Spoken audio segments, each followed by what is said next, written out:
سلام، وقت شما بخیر. میخوام درس چهارم فصل اول ریاضی دهم یعنی دنباله حسابی و هندسی رو یه توضیح کوچیک بهتون بدم. ببینید دنباله حسابی ما به این شکل بنویسیم. میگیم که دنباله حسابی دنباله‌ایه که جملاتش با اضافه شدن یا کم شدن، یعنی یا جمع یا تفریق، یک مقدار ثابت به دست میاد. برای مثال مثلا میگیم 3، میگیم 5، میگیم 7 و الی آخر. ببینید الان این 3 و 5 و 7 دوتا اضافه میشه. پس جمله بعدی شما میتونیم بگیم چند میشه؟ میشه 9. و جمله بعدی و الی آخر. اما ما نمیتونیم بگیم مثلا جمله صدمش چند میشه با این روش. خب به خاطر همین ما باید جمله عمومی دنباله حسابی رو بلد باشیم. بذارید یه توضیح بهتون بدم. ما به قدر نسبت میگیم دی، یعنی قدر نسبت رو ما میگیم دی. اصلا خود قدر نسبت چیه؟ خود قدر نسبت این مقدار ثابت هایی که اضافه میکنیم بهش میگیم قدر نسبت. خب ما به این جمله اول همونطور که از اسمش مشخصه میگیم جمله اول. با اندیس نشون میدیم. ببینید ما یه چیزی داریم توان که به این شکله، یه چیز هم داریم که دقیقاً مثل توان ولی پایین نوشته میشه که بهش میگیم اندیس. نشون دهنده شماره جمله است. الان من بگم A10 یعنی چی؟ یعنی جمله دهم. بگم A11 یعنی جمله 11. بگم AN یعنی چی؟ جمله انوم. جمله ان. خب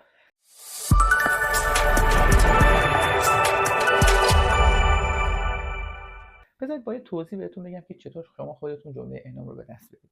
ببین این که میشه A1، این میشه چی؟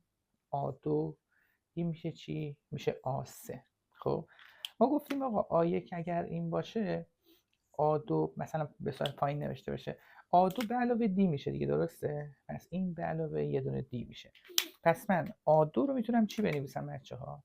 من میتونم A2 رو بنویسم A1 به علاوه یه دونه دی. جمله سوم چطور به دست میاد؟ دوباره باید به علاوه دی بشه دیگه. به علاوه دی بشه جمله سوم به دست میاد و جمله سوم هم نوشته میشه. ببین دیگه نگو A2 به علاوه دی، ما همه رو با استفاده از جمله اول بنویسیم. میگیم که A3 میشه A1 به علاوه یه دی 2 دی. و همینطور بعدی دوباره اینو ضرب نخونید، این به علاوه است. من دارم از این بچه ها مینویسم، ضرب خونده میشه. مثلا A4 رو شما به من بگید چند میشه. A4 میشه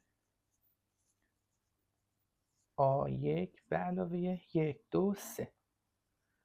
یکم که دقت کنید میبینید که شماره ضریب دی یه دونه کمتر از n ما هست. یعنی من میگم A3 این میشه 2، A2 این میشه 1، A4 این میشه 3. خب پس من میتونم یک نتیجه ای بگیرم. میگم که پس AN من تو همشون هم A1 داریم دیگه، میشه A1 به علاوه گفتیم یه دونه کمتر از n دیگه، از n یه دونه کمتر میشه n منهای 1 دی. این میشه جمله عمومی دنباله حسابی. ما با استفاده از این مثلا میتونیم جمله صدم رو به دست بیاریم. برای مثال تو همین سوال ببینید، تو همین سوال جمله اولش چند بود؟ 3 بود. دی چند بود؟ از نسبتش 2 بود. خب من اگه بخوام جمله عمومیش رو به دست بیارم میشه AN مساوی A1 که 3، ببین اینجا میذارم 3 به علاوه n منهای 1 در دی. خب حالا اگر من محاسباتش رو انجام بدم، ببین این باید در این ضرب بشه، باید در اینم ضرب بشه. AN من میشه چی؟ AN من میشه 2n منهای 2 به علاوه 3. یعنی اگه خوشگل ترش بنویسم میشه 2n به علاوه 1. این شد جمله عمومی. حالا برای اینکه مطمئن بشی که این درسته کافیه n رو عدد بدی. مثلا یک بار n رو بده 1، n رو بده 1، ببین باید بشه 3. میگم 2 1 بنویسم براتون، 2 1 به علاوه 1 که میشه 3. n رو یه بار بده 2، میشه 2 ضرب در 2 به علاوه 1، 2 تا 4 تا به علاوه 1 5. حالا من اینا رو که نمیخواستم به دست بیارم، من اینا رو داشتم. میام چیکار میکنم؟ میگم آقا مثلا جمله صدمش چی میشه؟ جمله صدم انش چنده؟ 100. پس بیام اینجا می نویسم، میگم که ای 100 مساویه 2 ضرب در 100 به علاوه 1. 200 تا 200 به علاوه 1 میشه چی؟ 201. این شد جمله عمومی دنباله حسابی. خب این رو هم ببینید بچه ها. ببینید اگر توی دنباله حسابی قدر نسبت من یک مقدار مثبت باشه، دنباله حسابی من صعودی یا افزایشی. پس چی شد؟ اگر دی من بزرگتر از 0 باشه دنباله افزایشی و اگر دی من کوچکتر از 0 باشه دنباله کاهشی. یا نزولی هم بهش میگیم یا صعودی هم بهش میگیم. این از این. حالا ما باید ببینیم که اگر مثلا 3 جمله متوالی یک دنباله حسابی رو داشته باشیم چه کارهایی میتونیم باش انجام بدیم. ما میگیم که اگر من با آبی بنویسم، میگم که اگر A و B و C، ببین 3 جمله متوالی، به این جمله خیلی دقت کن، 3 جمله متوالی دنباله حسابی باشد، این قانون براش برقراره. چه قانونی؟ ما میگیم که اگر باشه A و B و C، ما میگیم که جمله وسطی در واقع میانگین دوتا جمله هست. یا اگه یه طرف وسط بکنیم میگیم که 2 برابر جمله وسط میشه A به علاوه C. بذارید یه مثال براتون بزنم.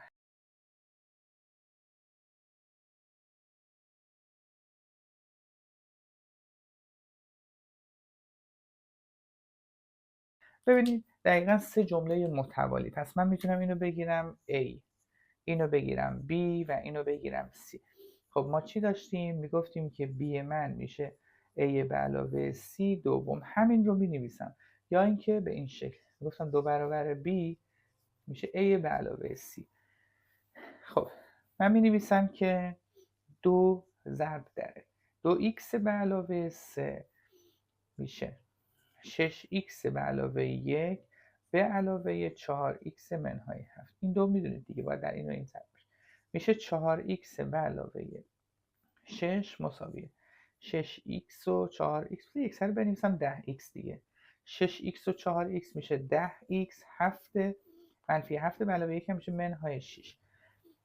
حالا من میگم که 4x و منهای 10x مساوی منهای 6 و منهای 6 میاد این بر 4x منهای 10x میشه منهای 6x، منهای 6 و منهای 6 میشه منهای 12. هر دو تا تقسیم بر منهای 6 میشه که x من میشه چند؟ میشه 2. الان اگر شما جاگذاری بکنید ببینید 6 دوتا 12 تا به علاوه 1 میشه 13. 2 دوتا 4 تا به علاوه 3 میشه چند؟ 7. 4 دوتا 8 تا منهای 7 میشه 1. الان ببینید دی من میشه چی؟ اینجا اگه بخوام بنویسم میشه منهای 6.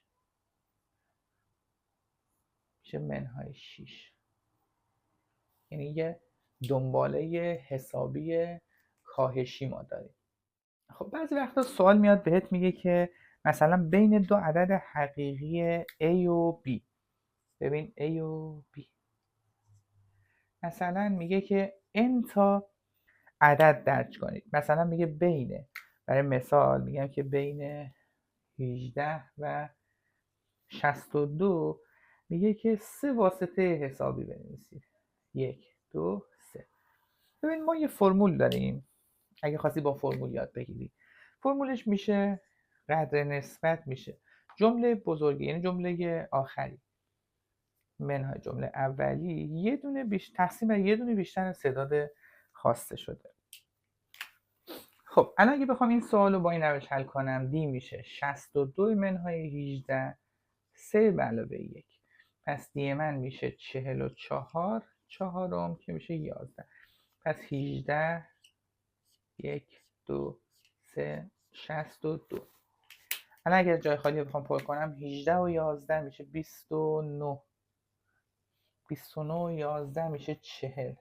40 و 11 میشه 51. 51 و 11 میشه 62. حالا این یه روش بود. یه روش دیگه هم بچه‌ها اینه که ببین شما 18 رو میگیری جمله اول، 62 رو میگیری ببین جمله دوم، سوم، چهارم، پنجم. میشه چند؟ جمله پنجم مثلا گفتیم میشه آ1 به علاوه 4 دی. آ1 من چنده بچه ها؟ اینجا دارم آ1 من هست 18. پس آ5 میشه 18. آ5 که نه دیگه، خب باید آ5 رو که دیگه دارم که آ5 همون 62 مساوی 18 به علاوه 4 دی. 18 رو میارم این ور میشه 62 منهای 18 مساوی 4 دی. یه خورده بد نوشتم، ادامهش اینجا می نویسم. میگم 62 منهای 18 مساوی 4 دی، این که میشه 44 مساوی 4 دی که باز دی شد چند؟ 11. پس ما اینو تونستیم به دو تا روش حل کنیم، یه دونه با فرمول، یه دونه هم با روش خودمون دیگه. گفتیم اینو میگیم جمله اول، اینم که 4 تا بعدیش میشه جمله اول، دوم، سوم، چهارم، پنجم. خب یه مدل سوالی هم که تو این فصل ما داریم میگه که جمله پنجم مثلا دو تا جمله رو میده و میگه دنباله رو شما مشخص کنید که اصلا کاری نداره، خیلی راحت میشه اینو حلش کرد. ببین وقتی میگه دنباله رو مشخص کن یعنی شما به دو تا چیز نیاز داری، جمله اول و دی. خب ببین گفته جمله پنجم یک دنباله، به روش حل دقت کن. جمله پنجم یک دنباله عددی همون حسابیه دیگه. جمله پنجم یک دنباله عددی 17، پس جمله پنجم شده 17. جمله 12 هم گفته 52. خب فقط همین رو دارم. من با استفاده از این چطور میتونم سوال رو حل کنم؟ ببین من یه چیزی یاد گرفته بودم توی همون ابتدای درس دنباله حسابی، گفتم من میتونم جملات دنباله حسابی رو بازش کنم. یعنی چی؟ یعنی من آ5 رو میتونم بنویسم آ1 به علاوه 4 دی، یا مثلا آ12 رو من میتونم بنویسم آ1 به علاوه 11 دی. خب آ1 به علاوه 4 دی که میشه 17، آ1 به علاوه 11 دی هم میشه 52. خب اگر من این دوتا رو یه دستگاه بگیرم خیلی راحت میتونم حلش کنم دیگه. من این دستگاه رو حلش میکنم تا A و D به دست بیاد. کافی از هم کمش کنم. میگم اگر 52 تا 17 تا بردارم میشه 35 تا، 11 دی 4 تا بردارم میشه 7 تا دی، اینم که از این بردارم هیچی نمیمونه. الان 7 دی شده 35، پس دی میشه چی؟ 5. حالا دی شده 5، A چند میشه؟ کافیه تو یه دونه از اینا جاگذاری کنم. من تو این جاگذاری میکنم، میگم آ1 به علاوه 4 ضرب در 5 مساوی 17. 4 5 تا 20 تا که میره اون بر آ1 میشه چی؟ 17 منهای 20. پس آ1 من میشه منهای 3. من با این روش تونستم دنباله رو مشخص کنم. یعنی جمله اول من میشه منهای 3، 5 تا قراره اضافه بشه. بعدی میشه چی؟ میشه 2، میشه 7، میشه 12. تا همین مقدار کافیه. مثلا تو این سوال گفته در یک دنباله حسابی مجموع جملات سوم و پنجم برابر 40. این جملات سوم و پنجم گفته 40. ما میایم جمله سوم رو مینویسیم آ1 به علاوه 2 دی به علاوه آ5 هم مینویسیم آ1 به علاوه 4 دی شده 40. خب اگر اینا رو بخوام با هم دیگه جمع کنم میشه 2 تا A1 به علاوه 6 دی شده چند؟ 40. که من میتونم همه رو تقسیم به 2 کنم، ساده ترش کنم دیگه. یعنی A1 به علاوه 3 دی شده 20. خب از همینجا من به دست آوردم جمله چهارم من میشه چند؟ جمله چهارم دیگه. جمله چهارم من میشه 20. خب حالا سوال از من چی میخواد؟ جمله عمومیش رو میخواد. خب از طرفی این سوال گفته جمله هفتم 42 واحد بیشتر از جمله اوله. جمله هفتم 42 واحد بیشتر از جمله اوله. جمله هفتم رو من میتونم بنویسم آ1 به علاوه 6 دی که از اون برم میشه آ1 به علاوه 42. این آ1 طرفین با هم خط میخواد. 6 دی مساوی 42، پس دی میشه چند؟ دی میشه 7.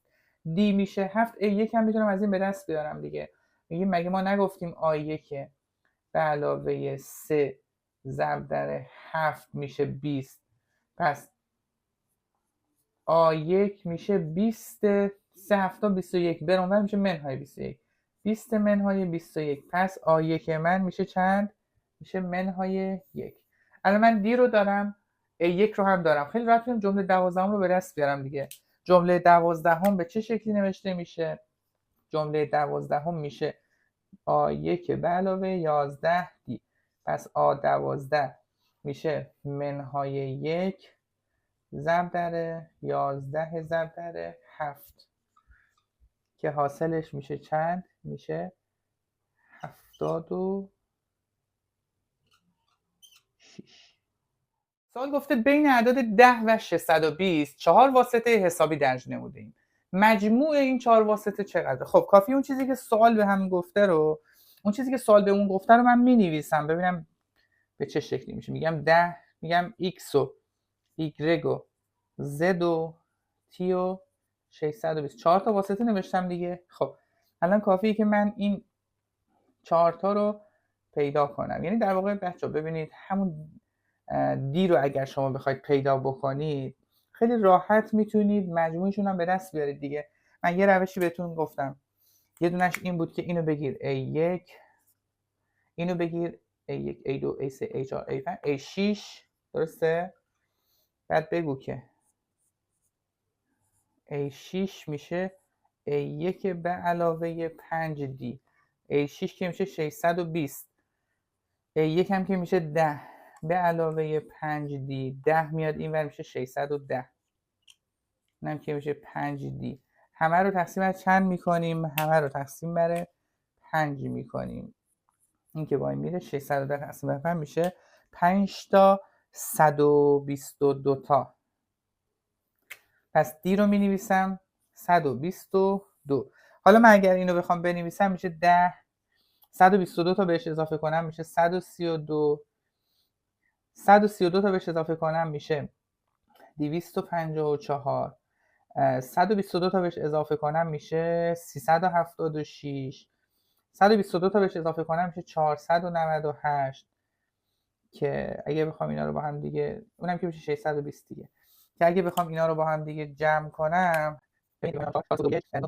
میشه 1260 تا مجموعشون پس شد 1260. پس من میگم x به علاوه y به علاوه z به علاوه t شده 1260. تموم شد.